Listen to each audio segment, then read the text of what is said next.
onward to our first discussion with none other than the Presidential Advisor to President Biden for the Western Hemisphere Affairs, Dan Erickson, the General and Commander of the U.S. Southern Command, General Laura Richardson, and my boss, Director of the Gordon Institute, Brian Fonseca. Please give them a round of applause.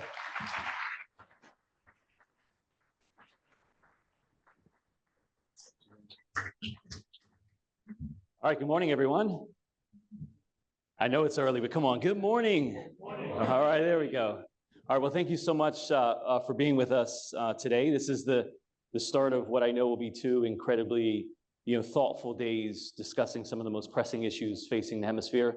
It's good to look out in the audience and see so many people that are so passionate about moving the needle in terms of a more peaceful and secure hemisphere. And so I'm delighted to be on stage here with two incredible thought leaders, two Americans that have been incredibly passionate about securing the United States, global security, and of course supporting U.S. foreign policy and global policy in really meaningful ways. And so I'm not going to delve too far in their bios because that would take the entire panel session that I have. And so I'll lean on you to certainly dig in their bios, but incredibly accomplished. And I'll start by introducing to my immediate left, General Laura Richardson, who's Commander of United States Southern Command. She's been in the seat for a little over 2 years now and has made some incredible impact in terms of building community in the hemisphere. And of course, Dan Erickson, someone who's been in the business of Latin American security for quite some time. Had opportunity to work with Dan when he was the NSC director for then Vice President Biden, and now is the Senior Director of the National Security Council for Western Hemisphere Affairs and Special Assistant to the President. Dan Erickson is leading the charge in terms of policy, U.S. security policy in the hemisphere. And so the way I'd like to run the session this morning is I'm going to toss some questions to our thought leaders here and engage them in a discussion on U.S. policy, security interests in the region. We'll do that probably for about 40 minutes or so, and then I'll queue some questions up for the audience. So we will have a little bit of time at the end. If you're thinking about a question, please be prepared. I will ask you to make sure it's a question. So if it doesn't have a question mark at the end, I'm going to ask you to hold it for conversations on the sidelines.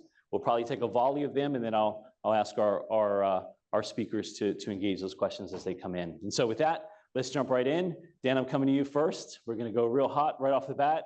Can you talk us through the White House priorities for the region, how those priorities align with national security strategy, and where the administration's going to move the needle in terms of hemispheric security? Sure, absolutely. Well, first, Brian, I want to thank you for the invitation back here. And it's great to be on the stage as well with General Richardson and to see so many of you in the audience. I think I've been to about half of these hemispheric security conferences in various capacities. So it's really a pleasure to be here. And I actually accepted this invitation back when I was the Deputy Assistant Secretary of Defense for Western Hemisphere. And even though I changed jobs in the interim and started at the White House a few weeks ago, I wanted to honor the invitation and be here with you today. Fundamentally, President Biden is pursuing a vision for a hemisphere which is democratic, prosperous, middle class, and secure. That is the vision that he brings to this region. In my view, we're extremely fortunate that in President Biden, we have a first-term U.S. president with more experience in Latin America and the Caribbean than any of his predecessors, due in part to some of the work that Brian cited, where President Biden, as vice president, played a very large role in the Obama administration in terms of conducting diplomacy and engaging with partners throughout the region. So he's traveled widely through the region in his career and retains a very strong interest. Additionally, this administration believes that we are at a strategic inflection point with regard to the future of Latin America and the Caribbean and U.S. relations with the Western Hemisphere, and therefore the need to stay engaged to make sure that we are advancing in very concrete, tangible, and pragmatic ways initiatives that can advance prosperity, democracy, and security is really critical. At this time, there's a number of initiatives that we are working on. I'll cite just a few. Earlier this week, Secretary of State Tony Blinken attended the ministerial on the Los Angeles Declaration for Migration Protection, which took place in Guatemala, which was an extremely important opportunity to gather more than 20 countries in the hemisphere to see how we can work collectively to address the challenges that are posed by migration through the region, including advancing migrant reintegration. I'm sure many people in this room are aware that one of the main sources of migration in Latin America and the Caribbean at this juncture is the situation in Venezuela, with more than 7 million Venezuelans who have departed that country in recent years. And so seeking to reintegrate those migrant communities in the region is particularly important. Also, we have an initiative called America's Partnership for Economic Prosperity, otherwise known as APEP, which involves more than 90% of the region's GDP. And this initiative seeks to deepen our economic ties and really address what I think is a fundamental challenge in this region, which is economic competitiveness. And how can these countries, our countries, work together to advance economic growth, create jobs, build that middle class, and ensure that we're working well together as a region. It's also extremely important, as we do see the challenges posed by other extra-regional actors, most notably the People's Republic of China, that the United States has an economic response to address many of the core concerns that we're hearing in the region. We have initiatives on security, but I will defer to General Richardson in that space, as obviously she's a key leader there. And so those are a few opening comments I'll offer, Brian. All right, thanks, Dan. And again, thank you for being here. I know we had an opportunity to engage before you took the seat at the White House, and I said, look, I know you're transitioning.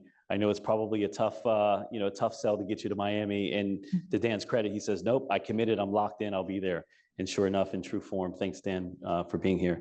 General, thank you so much, not just for being here today, but for the tremendous partnership that FIU has with SOUTHCOM and what we're doing collaboratively to engage the region, I think, in really consequential ways. And so I'm grateful for the partnership that we have and, of course, your leadership. I'd love for you to provide some opening thoughts on the strategic importance of the region for the United States, for global security. And then we'll talk a little bit more about specifically what SOUTHCOM is doing to move the needle in security. But if you can kind of put the region in strategic importance. Well, even well, thank you, Brian, very much for having me here, and also Dan, and for organizing this very important conference for the region. Thank you for your leadership and your team's efforts here. Very, very important. And good morning, everybody. And the strategic importance of the region is reflected in our national security strategy, and the stability, this region being prosperous, free, secure, and prosperous has a direct link with us. This is our hemisphere. This is the hemisphere we live in. And so being part of the good neighbors, this is our neighborhood, as I like to say, and very important that when we think of good neighbors, there's a whole laundry list of things that all of us believe in for the region. And so the strategic importance of our hemisphere, and I can fly to 80% of the region in about 3 to 4 hours from Miami. Miami is where we have our headquarters here for United States Southern Command. And the Department of Defense divides the globe into 6 different geographic areas. And this is one of the 6 regions: the Caribbean, Central America, and South America. And very honored to be the Department of Defense representative for one of these geographic areas. And our ability to be able to work with all of the militaries and public security forces in the region. And again, for stability, for being prosperous, free, secure, and prosperous in the region. In terms of the strategic importance of working with our own hemisphere that we all live in, we have about 42 different countries, 31 countries, 11 territories and dependencies. And you think of in terms of the human capital in all of these countries. And then in terms of all of the resources, I mean, right now this region is feeding and fueling the world. Right now. There was a lot of talk in 2014 about this region feeding and fueling the world. You don't hear about that very much anymore, and about the potential of the region. But if you think about all the resources that are available in this region and everything that's happening, when you have over 50% of the soybean for the globe that's produced out of this region, over 30% of the sugar and the corn, you have heavy crude, you have light sweet crude, you have 60% of the world's lithium, gold, copper. You have the Amazon. The Amazon is the lungs of the world. 8 countries in the region have the Amazon that are part of those countries, and they take that very, very seriously. 31% of the world's fresh water is in this region. There's so many just resources. Now, how do we, as a hemisphere, make sure that that's open markets, that there's not a monopoly on those kinds of things, and the malign activity of creating monopolies? But anyway, it's my honor in terms of being at United States Southern Command and working with this hemisphere. We see Dan talked about the migration and the security challenges that the regions face. In our national defense strategy, my #1 pacing challenge as a US military officer is the People's Republic of China. But that's not at the top of the list for the countries in this region. They are dealing every day with transnational criminal organizations that are taking advantage of all of those resources that I just mentioned. And as we work with the militaries and public security forces, all based in human rights, the rule of law, the professionalization of the militaries, how do we help them become stronger to counter those threats? And then I see that the transnational criminal organizations open the door for malign state actors like the PRC or Russia or Iran to come in and be able to flourish as well. All undermining democracies that are trying to deliver for their people. And these leaders are in the seat for a very short period of time, usually one term of 4 years. They're working on a stopwatch, not a calendar. So how do we help democracies deliver for their people quickly? And so we've got a lot of work to do in that respect. Again, it's about opportunities. As opportunities open up, the windows will close, and we got to help leaders deliver for their people and be able to make conditions more safe. I go back to feeding and fueling the world. How do we help the region realize that potential and actually benefit from feeding and fueling the world? I think they already are feeding and fueling the world, just not benefiting from it. So how do we help that realize the potential? If I go to migration numbers are off the charts, unprecedented historical numbers of migration. People don't feel safe, they can't get health care, they can't get food. So how do we realize, and they're all, when these families are interviewed, they say they're all going to America. They want to realize the American dream. They want to have that safety, that security that they see in the United States of America. But how do we help this region realize the American dream? How do we make that the America's dream? Again, with the potential that's already there and helping this region benefit from that. So it's my honor to be here and be able to talk about that and the opportunities that exist in the region. And then it's forums like this, where we talk about these kinds of challenges, and then how do we help the region realize that potential and then actually benefit from the potential? So I appreciate that. I'm going to come back and ask you a little bit more about the how in your view. And you touch on, I think, several really important issues that are undermining democratic governance in the region: immigration, the fact that we have a robust portfolio of coercive actors that are in the region. Excuse me. So Dan, I want to come over to you and talk about democratic backsliding for a minute. Excuse me.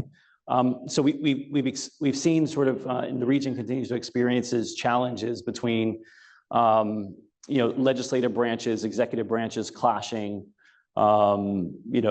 creating political fissures that, the case of Ecuador, for example, that spiraled, out of context or into violent chaos seemingly, with democratic backsliding the region. What are some of the trends that alarm you in that context of democratic backsliding, the rise of authoritarian leaders? What sort of keeps you up at night, if something keeps you up at night? What keeps you up at night in that context, and how is the U.S. working to help bring those countries back into the democratic fold?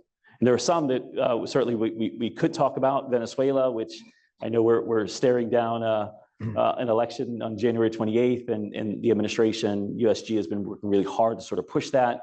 But can you talk about the democratic backsliding, the rise of authoritarian leaders, and what that means in the context of U.S. policy? Sure, thank you. The first thing is that the contest between democracy and autocracy really is the contest of our time. And we see that globally, and we certainly see it in the Western Hemisphere and in Latin America and the Caribbean. And so this is a critical issue. And as General Richardson just referenced, and something that President Biden deeply believes, for democracies to prevail in this contest, democracies must deliver. They have to deliver in terms of economic prosperity, in terms of services, infrastructure, a solution to the climate crisis, and ensuring that people are able to live prosperous lives in their countries of origin, which is one reason that the Biden administration has focused very much on the root causes of migration as well, when it comes to issues such as improving citizen security, addressing economic need, and ensuring that there's economic prosperity, or at least a pathway to it in the region. And I think that as part of this, we all need to understand, as we engage with counterparts in Latin America and the Caribbean, and particularly our democratic counterparts, these democracies are under pressure. They're under social pressure, economic pressure, political pressure. You referenced, Brian, the fact that there are very deep contests for political power between executive and legislative branches in many of these governments.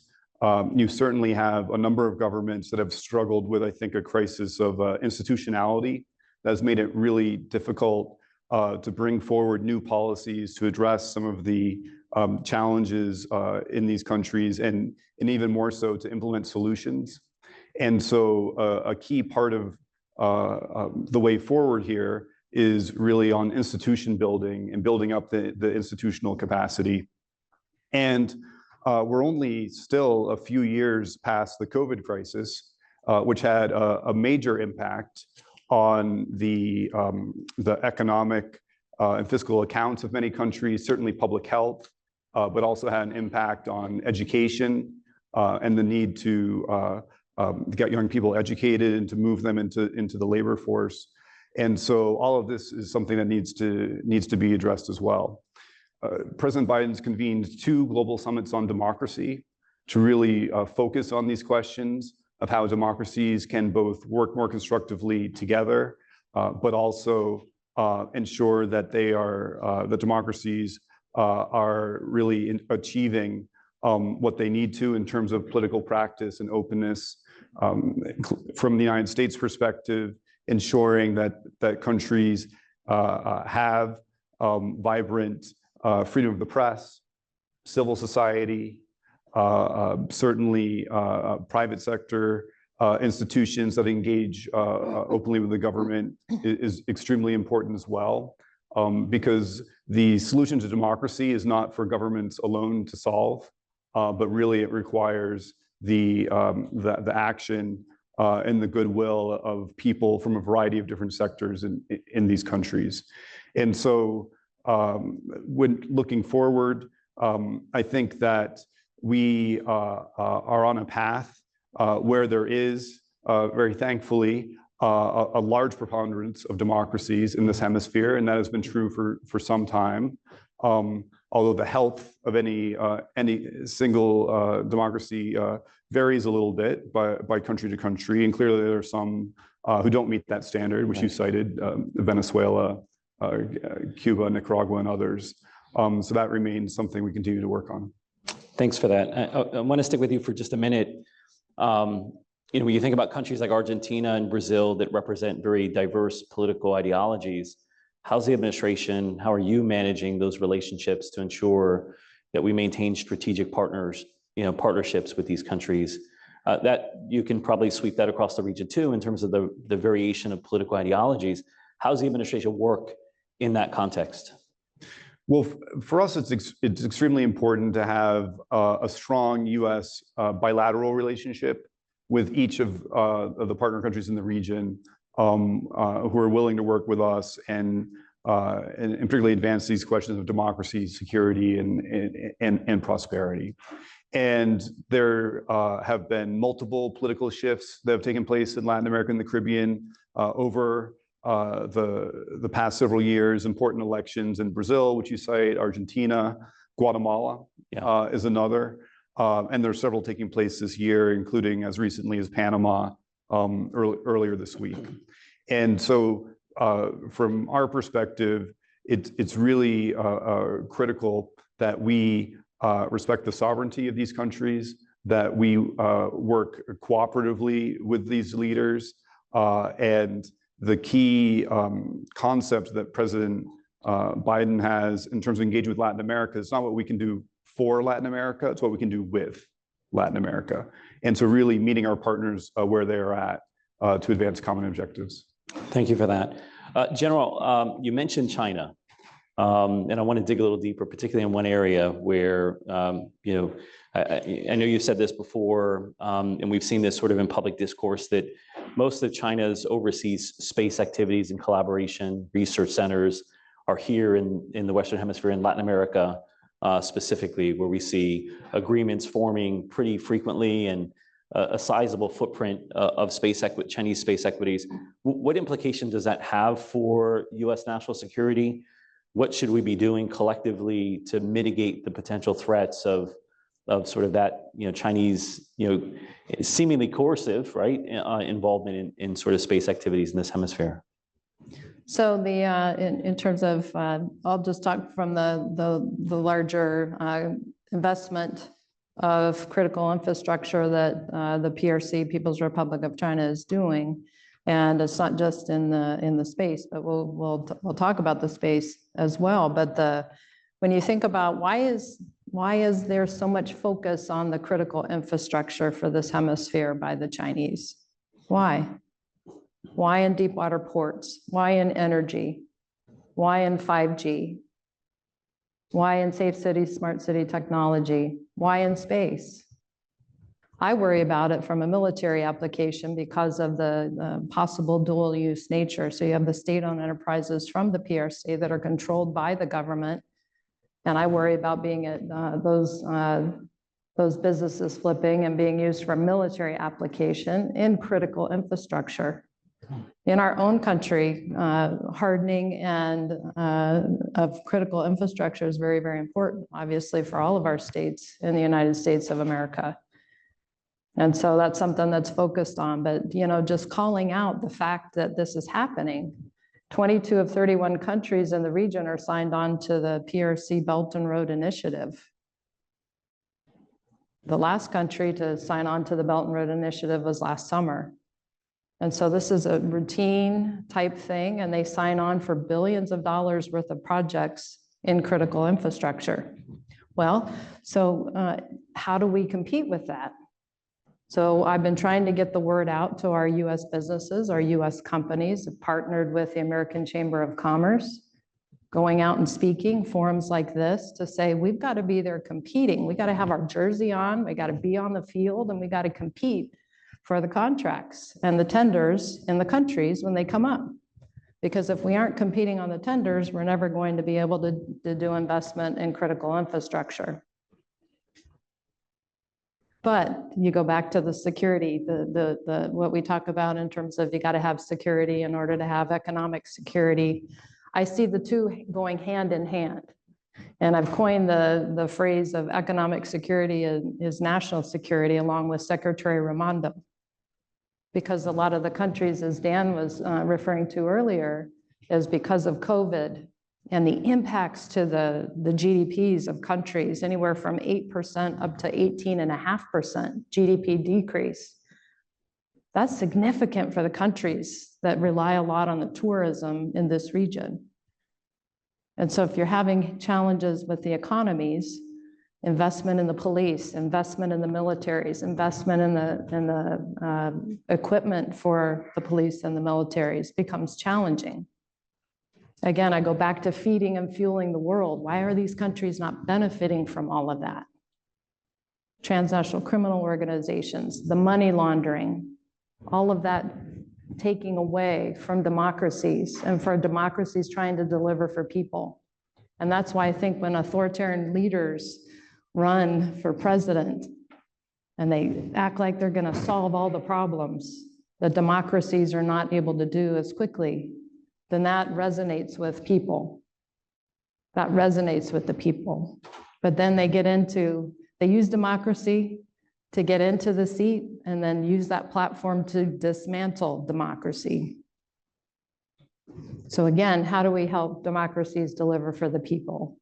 And with space, why is there so much space infrastructure by the PRC as compared to any other location in the globe? Why is it more prevalent in this region? The PRC has 3 deep space stations. 2 are in mainland China, and the other one is here in the Western Hemisphere, in Argentina. Why is that? So obviously, from a security perspective, a national security perspective, and a national security perspective from countries in the region. Why is that? And so help countries deliver, educate, and inform about the concerns that we have, and sharing of information, very, very important at our level. Even at the political level, if things might not be the same, the military to military relationships that we have fostered and we have created and we've built over 60 years that SOUTHCOM has been working in the region. That's built on trust. That's built on institutional capacity building. That's built on our IMET program, our International Military and Education Program, being able to bring folks to school in the United States, as well as the exchanges that we do routinely, the exercises, the conference, the constant engagement, having our jersey on and being there for our partners when they need help. We're watching very, very closely the floods that are happening in Brazil right now. Severe, very severe floods. Climate change is really impacting the region. You're either getting floods or you're getting droughts or you're getting both. And so meeting our partners where they are and being able to help them. You got to be responsive. You got to, as opportunities open up, unfortunately, sometimes the opportunities are things that are bad things like floods. But we got to be there, and we got to be there for our partners, and our partners know that we will always be there for them.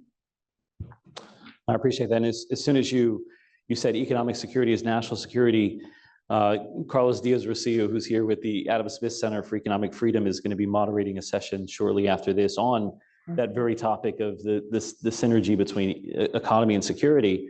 And to your point, I'm not sure that the sort of PRC disaggregates economy and security the way that we've historically done it. So sort of seeing the convergence and where those two things, at the seam, I think is really powerful. Dan, you and I've talked before. In general, in many ways, you're alluding to the fact that it's maybe less about the Chinese and it's more about us and how we compete and how we engage the region in a manner that ensures that we're the preferred partner, a preferred partner in the region. Dan, I want to kick over to you as sort of along the similar lines in terms of this era of great power competition, strategic competition.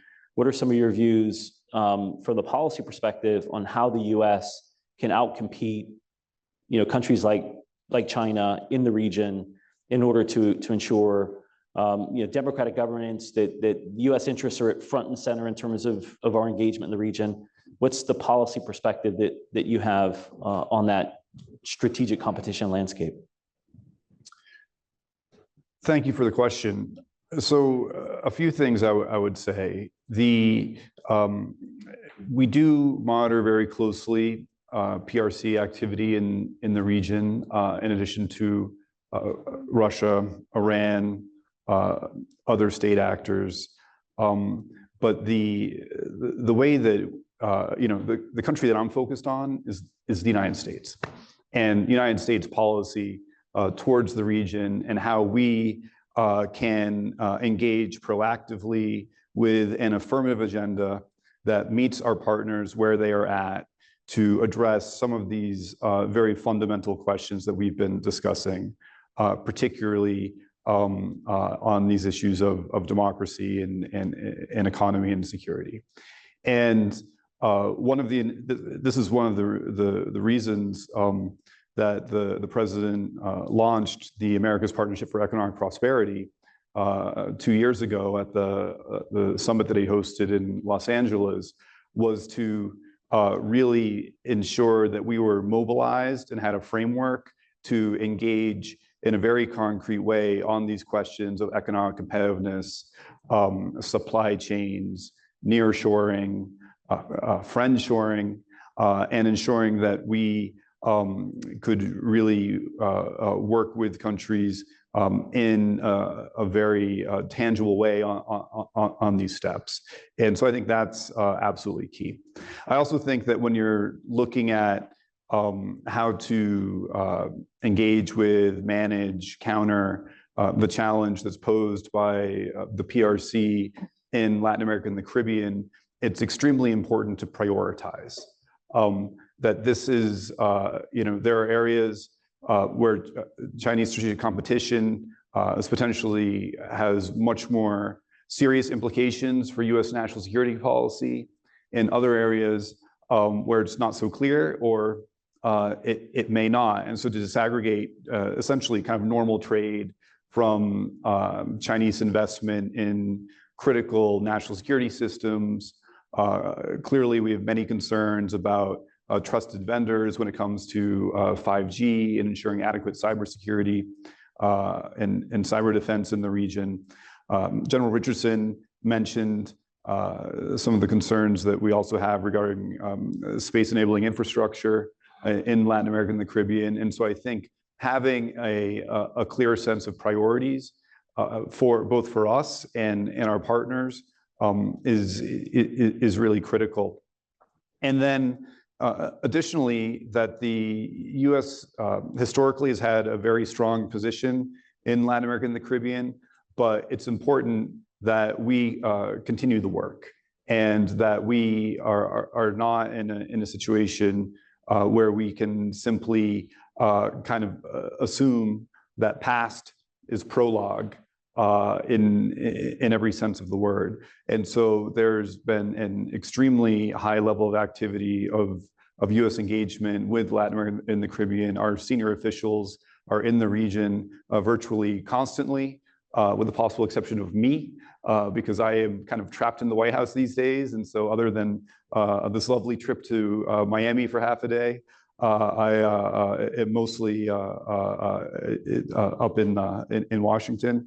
But certainly we have a huge range of officials that are engaging constantly on these very critical questions, and ensuring that we're using all of the full range of the economic toolkit, which includes the Development Finance Corporation, U.S. Agency for International Development, the Export-Import Bank, and of course, most importantly, the U.S. private sector and facilitating private sector engagement.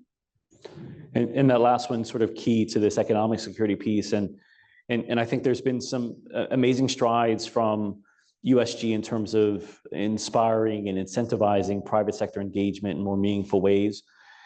I think what's missing, and what I think we need to continue to work on, is that alignment of intentionality in terms of inspiring that private sector, to move into competitive spaces. And I know that's something that we're thinking a lot about. Last week, General Richardson, you had an opportunity to host the Chief of Missions Conference, and I I see Greg in the audience, who certainly a champion of that. One of the things I thought was incredibly valuable is the wide range of organizations that you brought to the table to have thoughtful conversations about how to engage civil society, academic institutions, private sector organizations. So can you talk a little bit about that, about the sort of spirit of bringing all of these different types of organizations, aligning them, and sort of infusing a little bit of intentionality in terms of how they engage to ensure that we get the most maximum or optimal outcome? So we had, and thank you for attending the conference last week, but we had all of the ambassadors from the region, the U.S. ambassadors at SOUTHCOM headquarters. We host that every year. So that's an annual conference, and very proud to have a U.S. ambassador as my civilian deputy at SOUTHCOM. And that's Ambassador Sarah Erin Lynch, and she's here in the audience, so please engage with her. But we had everybody there, but it's an opportunity to bring Team USA together. And when you talk about, when I say Team USA, and it means I'm describing the bringing our instruments of national power together. And instruments of national power are all prevalent, I would say, in the region for Team USA. We got to better bring them together and synchronize them. And it was really talking about how do we do that? Because if I take instruments of national power and use the acronym of DIME, D for diplomacy, I for information, M for military, and E for economics. And what I see as I travel around the region, and I've talked about economic security is national security. But how can we bring Team USA better together to synchronize all those instruments of national power in support of team democracy? Team USA, all the instruments of national power in support of team democracy. And we do have a U.S. ambassador that said she has a lot of Team USA regalia, and that is Ambassador Michelle Kwan, the Olympic ice skater who has a lot of Team USA regalia to share with the team. But as we talk about that, economic security is national security. I talk about diplomacy and having our ambassadors in the seat where we don't have gaps of U.S. ambassadors in the seat as our #1 diplomat. The diplomacy that those ambassadors are so important. That's my teammate. That's my teammate. That's my #1. That's our #1 ground game. That's the synchronizer of that in the countries. Information, I would say we're in conflict in the information space in the Western Hemisphere. There's a lot of strategic competition happening in the information space, and we have to be talking about what good things countries are doing and how they're delivering for their people. How are we doing that public information? How are we owning and saturating the information environment with all the great things that democracies are doing to deliver for their people? On the military side, speeding up our processes in Team USA, foreign military sales, excess defense articles, the education, the professional military education that I talked about. How do we speed up those processes?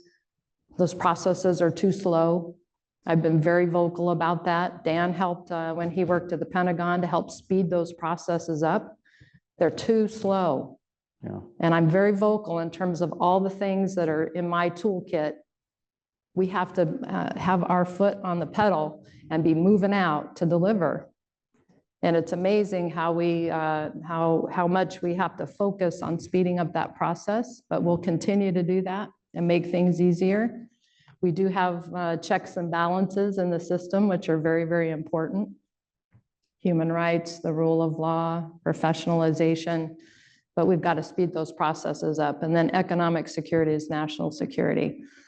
All of those teammates, Developmental Finance Corporation, Inter-American Development Bank, Exim Bank, the America's Partnership for Economic Prosperity, a huge initiative. 11 Latin American leaders, we're the 12th, but the 11 Latin American leaders that came to the White House and spent a week in Washington, D.C. in November.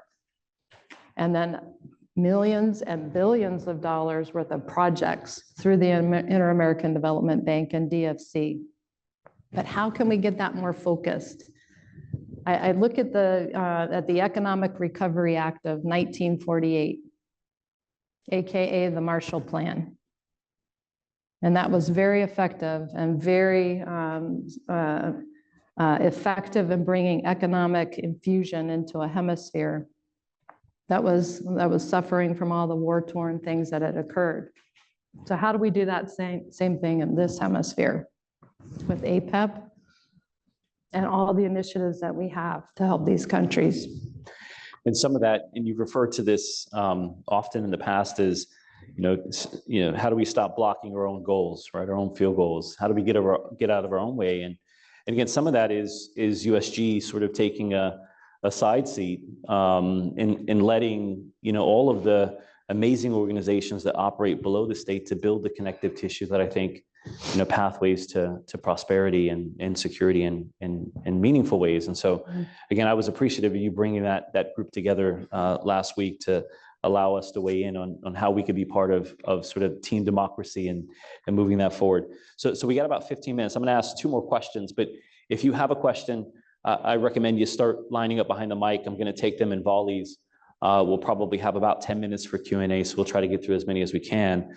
So just briefly, General Richardson, during your time as SOUTHCOM commander, what positive signs have you seen or are you seeing about sort of the future of democracy and our partnerships in the region? And then Dan, I got one more for you too. Yours is going to be a little bit more tricky. It's going to be harder, so get ready. All right, General. So I'd say we have so many opportunities, and again, I find that as we have forums like we did last week, where we bring so many interagencies together, and then we learn about different things. And if I go speak, for example, here, and I talk to people, I find out about more initiatives and more things. And then last week, just being able to bring to the ambassador some of the programs that Team USA has out there that they were not tracking, we weren't tracking, but as we speak and we go around and we meet other people, we meet more initiatives and more ideas and innovation things that are happening in the region, and then connecting. We find that we're like a matchmaker or an interlocutor at SOUTHCOM, just because the expansion of the network, the Team USA network in support of team democracy. So very happy to be able to do that. And so if you want to be on team democracy, just let me know. You're welcome to be on the team. And for all the initiatives that I've talked about. Thank you for that. Dan, I said yours is going to be tougher because I was going to ask you to pull out the crystal ball. Looking over the next decade, where do you see U.S. security strategy changing or shifting? And what do you believe are the key drivers of those shifts? We talked a little bit about it briefly, but what are some of your thoughts on where policy is going? Sure. Well, one thing is our current national security states that the Western Hemisphere has a greater impact on the United States than any other region of the world. And yet, even as the words are there, and it says this clearly, we're in an extremely dynamic global time where there are many challenges in many regions that this administration has had to deal with simultaneously. However, what I do see is that this administration really is doubling down in Latin America and the Caribbean, that there have been initiatives launched that I believe will live on for years to come, that do have an opportunity to fundamentally shift and reshape how we engage with our partners in Latin America and the Caribbean. And I think that this is a very good step to address not only the objectives that we've set at the outset regarding democracy, prosperity, security, but also as the overall global dynamic becomes increasingly complex, really continuing to build and sustain a strong U.S. partnership with the countries of the Western Hemisphere will be even more critical than it has been in the past. Beyond that, I think clearly there are a number of challenges and opportunities that are come from new technologies that we've seen that are really even reshaping many aspects of the United States today, where this could be an opportunity to engage more with Latin America in the future. Also, when you look at the solutions to the climate crisis, many of these solutions actually come from Latin America, including the protection of the rainforest there, but also countries that are doing innovative things in terms of energy transition and also have the raw materials necessary to facilitate those transitions in many cases. So I think it's really an exciting time, not a risk-free time, but a time where there's also a lot of opportunity. Thank you for that. Okay, so we're going to go to Q&A. I know we got lines forming on both sides. I'm going to do 3 questions at a time. Please make them brief questions. They have to have a question mark at the end, and they cannot be run on sentences, okay? And so with that, I'm going to take the 3 questions here briefly, and I'll come here and I'll take the final 3, okay?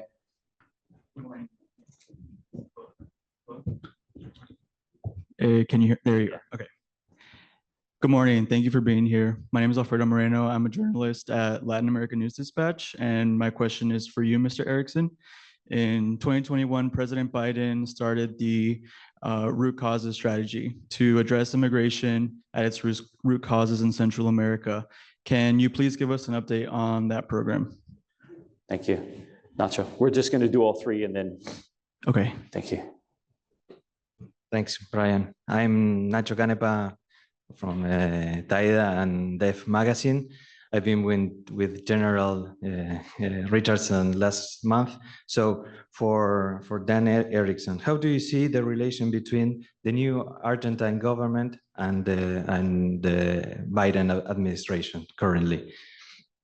Thank you. All right, last one on this side. Thank you for the panel. Patrick Misiewicz, World Affairs Council of Miami. During Concordia America, Senator Christopher Dodd announced that there will be an allocation of $3 billion in DFC funds towards critical infrastructure in Latin America.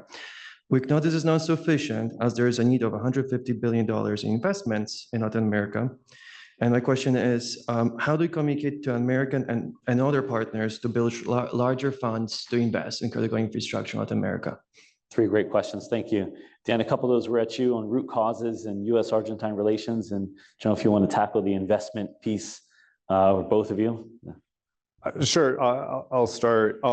So the root causes strategy indeed was a very early initiative of the Biden-Harris administration, with, of course, Vice President Harris playing a leading role in this. But really had its antecedents in the Obama administration, where then Vice President Biden at that time was very engaged in the root cause issue as well. The core concept is that in order to fundamentally address the challenge of migration, there has to be more done in the countries of origin to ensure that people are able to safely and prosperously live their lives in the countries they're from. And the original group of countries that this focused on was really the northern tier of Central America, so Guatemala, El Salvador, and Honduras. Since then, through the Central America Forward Initiative, the Vice President has spearheaded. There's been a huge amount of private sector resources that have been channeled into the northern tier of Central America, which has had a big impact there. And there's also continued investments taking place in terms of security, in terms of looking at the overall challenges to infrastructure and a number of different things. Clearly, we're still walking down this path. There's more work to be done, but there's tremendous interest in the Biden administration continuing to address this. And in general, it's been very well received by the countries of Central America. Of course, their root causes of migration exist beyond just the countries of Central America. And we've seen this from a variety of South American countries as well, and the Caribbean, which we haven't discussed much yet. There's also outmigration. And so this is a concept that could be usefully applied more broadly. But to date, we're pleased with the progress that's been made in terms of root causes with Central America specifically. In U.S.-Argentine relations, it's been a very good start to Biden administration's relations with the Malay government. That there have been multiple visits of senior Argentine officials up here to the United States. And from the United States to Argentina, I believe, including my fellow panelist, General Richardson, in fact, was with President Malay not too long ago. So I'm sure you have some insights to contribute as well. But I think that we're on a very good path. Clearly, President Malay is pursuing an ambitious economic agenda in Argentina. And that is going to be a critical factor in terms of the country's own domestic politics. But we are very interested in building a strong U.S.-Argentine relationship. And I think that we have made good progress in that area. And then just lastly, on the investment and infrastructure question, I think that one of the things the U.S. is very interested in is how can we better leverage and facilitate the U.S. private sector to play a bigger role in infrastructure deals in Latin America and the Caribbean. And so that's something that we've been working on with a variety of partner institutions. But I know General Richardson has comments on that as well. Thank you. General, you want to weigh in on particularly the Argentine-U.S. relationship on the defense side? Again, I think the trip you had was well covered, was critical to advancing our relationship with the incoming Malay government. Do you want to talk on that briefly? Really excited about the new partnership, and the mill-to-mill relationship is very, very strong with Argentina and always has been. But now with a more at the political level, the opening up and reaching out and the partnership that we now have with Argentina, really excited about that, because there are a lot of things that the initiatives in place and things that we were already doing. And during my visit, we were able to, Team USA was able to donate a C-130 aircraft while I was there, an aircraft that they had been leasing. And then shortly after our visit, a couple of weeks later, they were able to finalize the acquisition of F-16s that had been a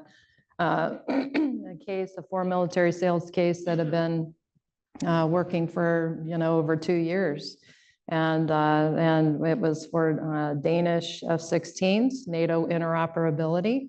And Argentina went to Denmark and signed that. So got that as well across the goal line. So there's some quick wins to showcase that reinvigorated relationship with the United States in support of team democracy.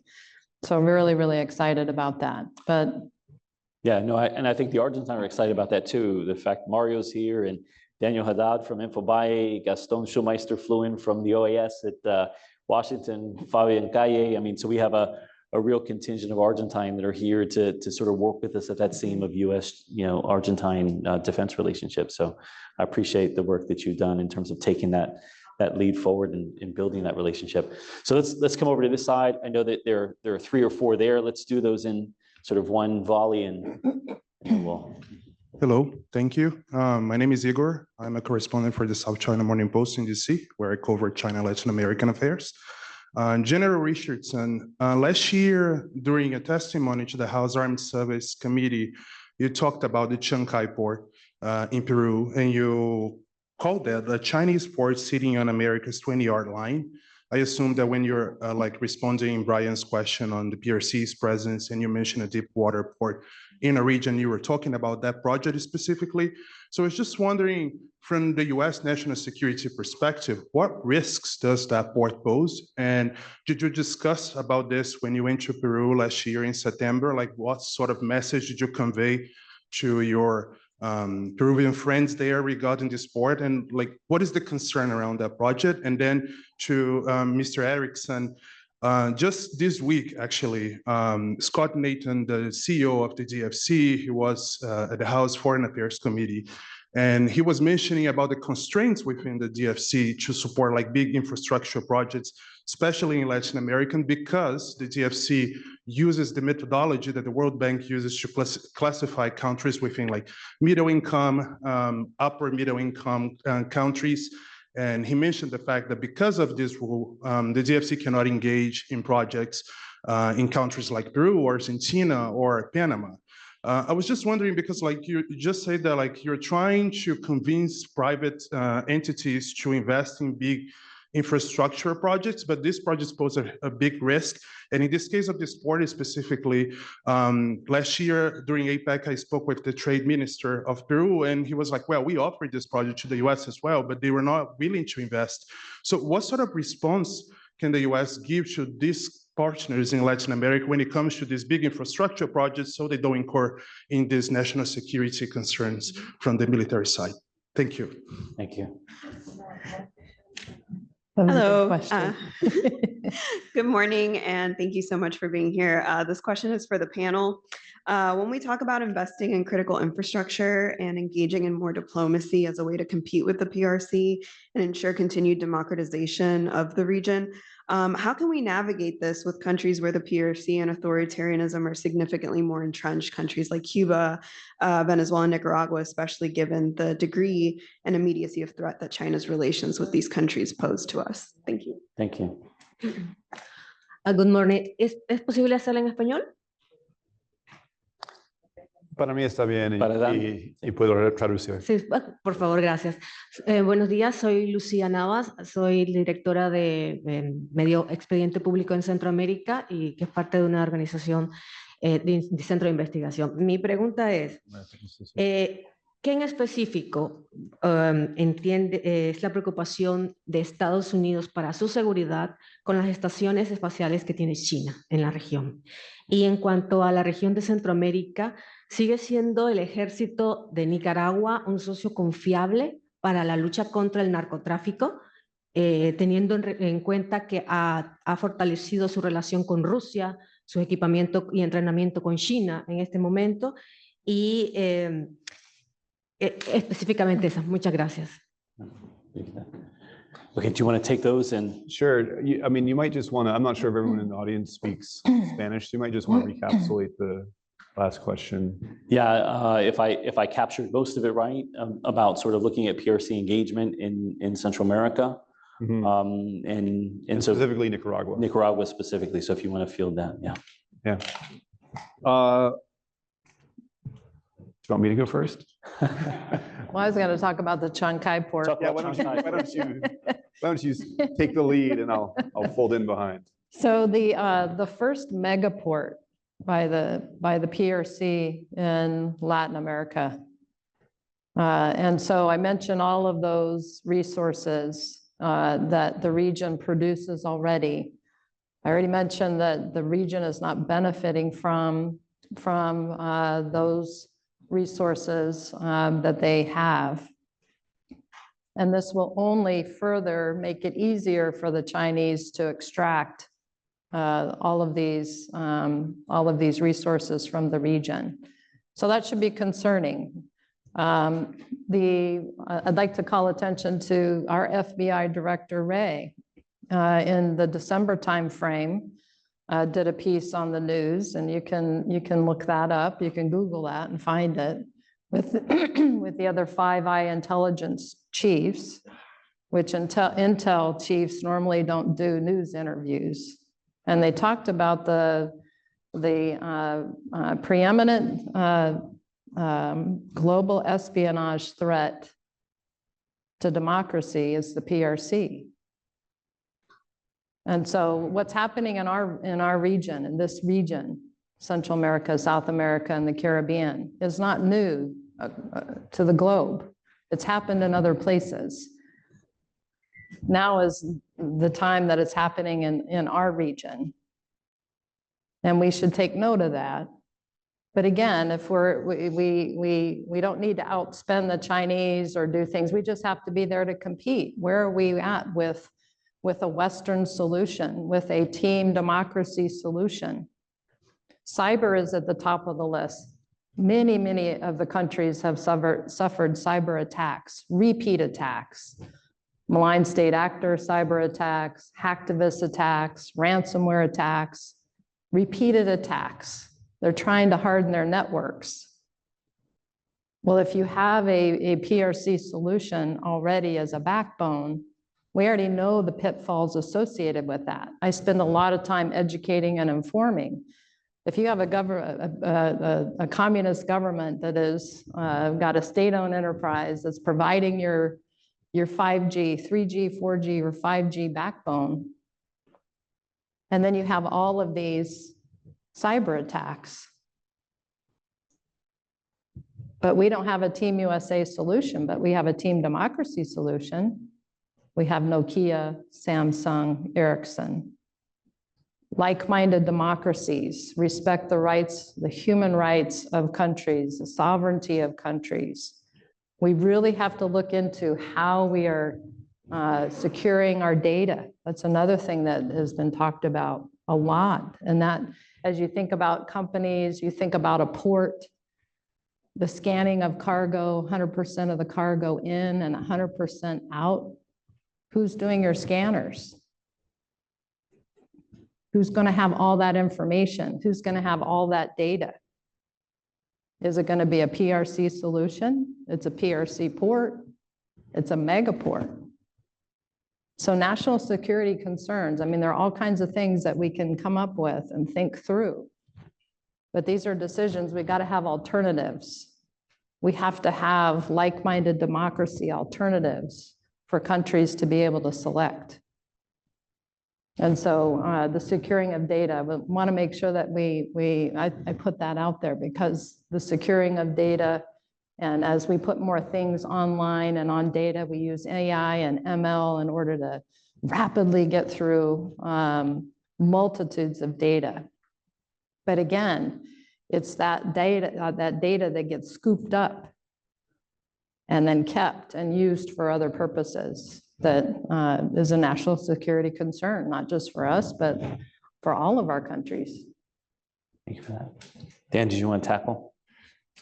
Sure, it was a great set of questions. There was kind of a through line through several of them on specific to China. I mean, just one thing I want to put out there is that the United States, being a democratic partner and ally, is a strategic advantage that we have in this region vis-a-vis China. That countries in the region welcome the openness of the United States, the rule of law that the US represents, the fact that we have had a very strong position countering corruption in Latin America and the Caribbean, which is widely recognized as one of the key impediments to economic growth and the delivery of social services. And so the fact that the United States comes and approaches this region as most of the countries in the region as a fellow democracy is a core advantage we have. And I don't think that we can lose sight of that. Now, it does mean that there are some tools we have to compete in the region that because we're a democracy, we have a Congress. Congress passes laws that can, in some cases, constrain the types of assistance that we're able to provide. Additionally, there are things, the first gentleman spoke to the high income threshold and how the United States can be limited in the types of assistance that we can provide to certain countries that are designated as high income countries.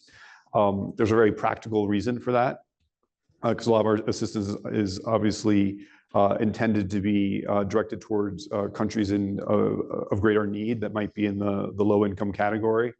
But there are important infrastructure projects that take place in middle and high income countries where perhaps the US should be positioned to have a greater role as a government. So I think that's a broader question that goes beyond any specific project, but something that's certainly, I think, worth looking at more deeply.